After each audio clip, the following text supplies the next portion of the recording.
Let's build an encounter today on Franky D Crafter. Let's do this. Let me begin by saying that most of what you're gonna see here on display on the video was crafted here on the channel. So if there's anything you want to build yourself, I'll put the link in the description down below. If you enjoy what I do here on the channel, don't forget to subscribe. And if you want to see more content like this, don't forget to like. Now let's thank the patrons, because without them, none of this would be possible. Please let me know how you would run the encounter or what you would change about it in the comment section below. Let's get started. Let's put a tree fortress craft on the table.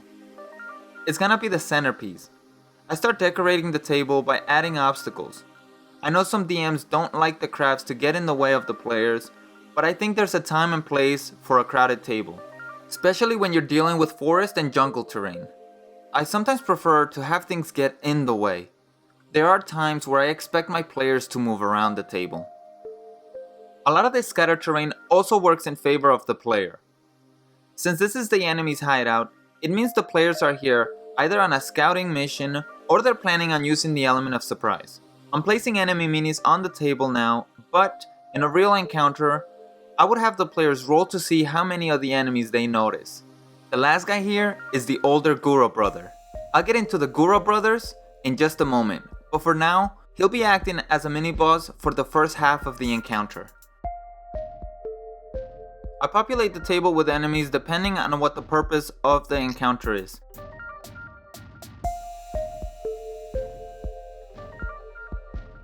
When I make an encounter in the habitat of the enemies, I make sure to use terrain that enhances those enemies.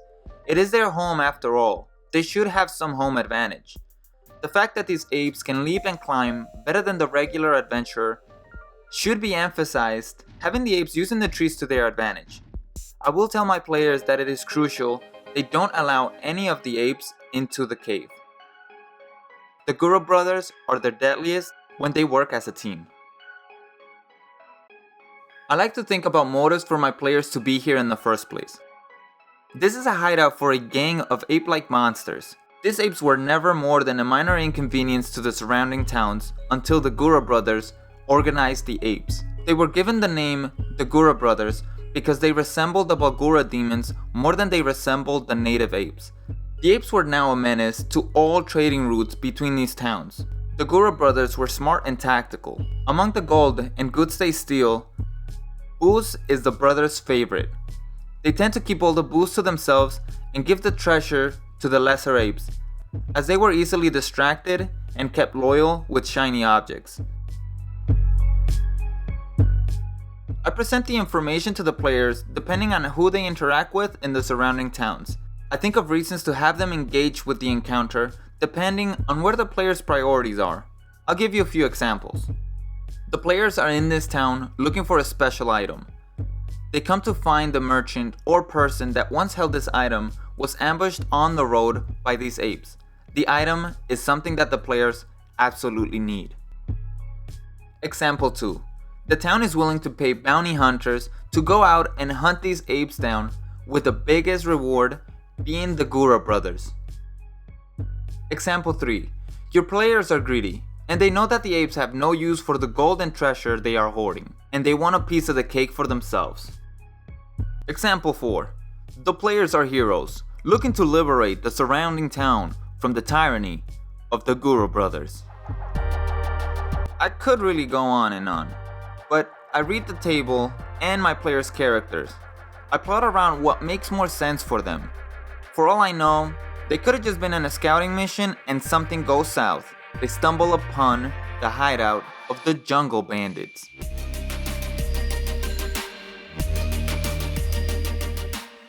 Let's move into the inner level of the dungeon. This is where we use our cardboard tiles, or honestly, any tiles you have. This dungeon can be built as the players explore it. Let's say the players were able to make their way into the dungeon without the scouts alerting the bandits inside. As soon as you step into the cave, you are rushed with a gust of wind that sets you back a few inches. You stand on the top of stone pillars, connected by nothing but giant roots of the massive tree standing above you. In the middle of the platform you stand on It's a route that connects straight into the ceiling of the cave. You hear another gust of wind, this time coming from the outside of the cave. You can feel the sway of the tree affect the stability of the cave. A bit of debris falls next to the root in the center of the stone pillar you are standing on. From here, it's up to the players and how they interact with the information given to them. I try to get my players to understand that the wind and the outdoor environment will have an effect on the inside of the cave. I also crafted different sized rocks to be used in case the rocks fall from the ceiling of the cave. They can be triggered by the movement of the tree above, or any interaction with the root that connects directly to the ceiling. It's important to mention this to the players, taking advantage of the first room to introduce the mechanics of the dungeon to them. A mini tutorial per se. Let's finish this tutorial platform with some decorative mushrooms.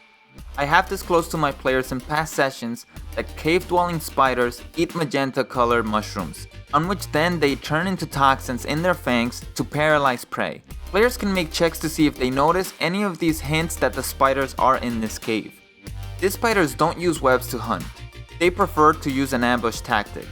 As the players explore, you give them more information. They will have to jump from platform to platform. The distance is up to you. You can also use the roots to connect platforms that are farther away. Keep in mind that the wind dust will occasionally blow from the depths of the cave. This gust can offset or make it more difficult for your players to explore the cave. As for the enemies, I have already mentioned the spiders, but you can also have 8 bandits lurking around the pillars. If the bandits are aware of the players, they should position themselves in a way where it's obvious they're anticipating the players and trying to get the upper hand. If they aren't aware of them, have them going about their day. Maybe they're sleeping, collecting mushroom, hoarding piles of gold, or getting drunk. Have them hiding gold under rocks, or comedically, have them moving around the caves, drunk, yet still able to travel the dangerous terrain better than some of your sober players. Another thing I keep in mind as a DM is reflecting on the negative traits of the enemies. This is more for me than my players. The theme of the enemy here is greed or obsession with material things. Taunt your players. Have them reflect on these traits. I place a terrain piece that players can't stand on, but it looks like there's some goodies on that platform. The gold and treasure is close enough to reach for. Some players might be tempted by greed or curiosity to reach for those goodies. Little do they know, there's spiders in between the platforms. I use the spiders as traps throughout this encounter, hiding them in between cracks or underneath the roots. Let's get to the boss room. The younger Gura brother, the king of the jungle bandits. Of course, we need to let the players know the main motive for his thievery ways is booze. We stack him with giant barrels of beer, and also give him a few things to throw at the players, Donkey Kong style. Not too much treasure, since the treasure is just the means to keep his minions loyal and entertained. We'll add some of the scattered terrain as we have in the rest of the cave. By this point, I would assume that the players got the hang of the cave's mechanics and hopefully use them to their advantage. Maybe making enemies bump into the roots that are connecting straight to the ceiling, triggering the ceiling to collapse on them. You can add different monsters to the encounters as long as you can explain the loyalty between the monsters and the apes. An interesting thing is actually getting the chance to set both the inside and outside of the encounter at the same time, if your table size allows for it. At this point, I will have to ask my actual players, if they're watching, to skip to this time of the video to avoid spoilers on the monster's mechanics. I think those are fun to find out as you're playing the game. Let's name the Gura brothers. The older one is Gura. He is known to be the more aggressive out of the two. He is quick to anger and typically can't hold his liquor as well as his younger brother. When I describe his movements to my players, I'll keep in mind the Incredible Hulk and his mannerisms. I will use modified stats from the monster manual from the Barlguras depending on the level of the players. I will add a smash ability where the brothers can use their running leap and land smashing into the ground just like the Incredible Hulk, creating a small crater. This will use 2 of their 3 attacks.